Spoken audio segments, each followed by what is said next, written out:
going to be good for him too. He's going to work at the school, we're going to do curfew sweep, we're going to do this and that. I said, man, this is great. And then he calls me back and says,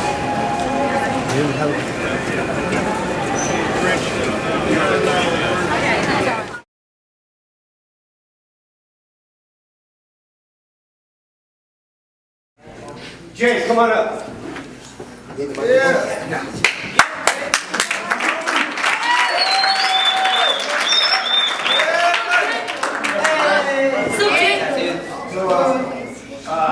Any of you guys seen that Dogtown movie? Yeah.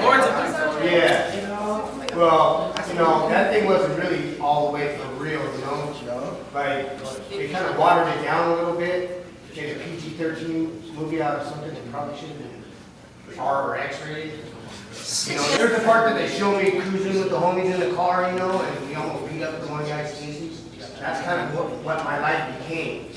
Because, after the whole pro skateboarding thing, I still skated, but I started getting high, like getting loaded with all my friends and hanging out with the homeboys in Venice. And, that evolved into punk rock. The punk rock thing came out. For me, life was just about, for me to have a good night, somebody had to have a really bad night. You know what I mean? And all I was doing was doing drugs and just going out and, I didn't do a whole lot of drugs when I started smoking weed, drinking alcohol. Then it just led to like taking acid, mushrooms, cocaine. I smoked Sherm with all the homies. I'm going to tell you guys that nobody benefits from doing any kind of drugs. I mean, I'm an example of that. I just spent 6 out of the last 11 years in prison. And it's all because of my drug use. From compromising when I was young, my sobriety, and starting to do drugs, which just started off small and then snowballed, boom. I became a heroin addict. I OD'd 4 times, woke up in the hospital, where am I? Things went through my arms. Lucky, by the grace of God, I didn't die. My friends found me on the floor with a blue a couple of times. But for some reason, God let me survive.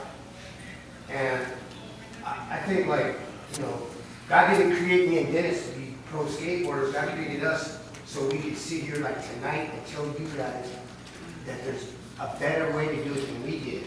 Hopefully you guys don't have to make the decisions we did and become drug addicts and follow in our footsteps and wind up in prison or possibly dead.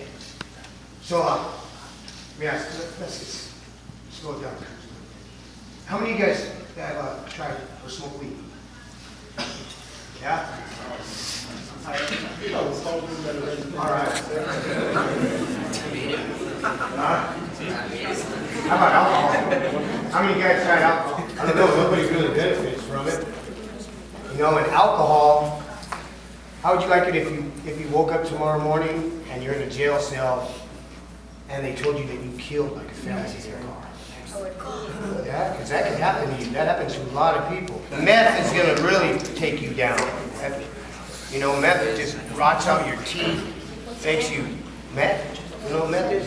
You ain't seen the commercials where it shows people 3 months later where all their teeth are falling out and they look all crazy? That's what meth is to you. All right? And it's heroin's even worse. Heroin, you'll become a slave to heroin, man. You guys won't benefit from doing drugs. It'll just take away from you whatever you do, man. And life is all from making a bad choice, doing drugs.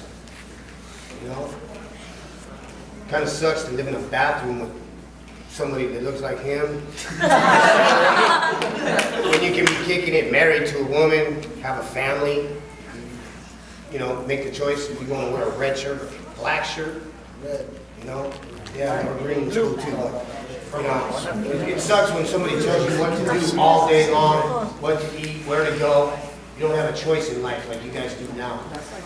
So, hopefully, you can listen to somebody that knows the consequences and has been in prison and is, messed up a little. But it's never too late to turn your life around.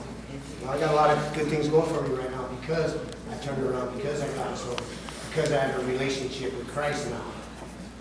So that makes all the difference to me, man. I could never get off drugs. I was like a relapse kid. used to always just keep going back and back and back to it. But until I had a relationship with God, it's the only way I've been able to stay. I'll give you praise.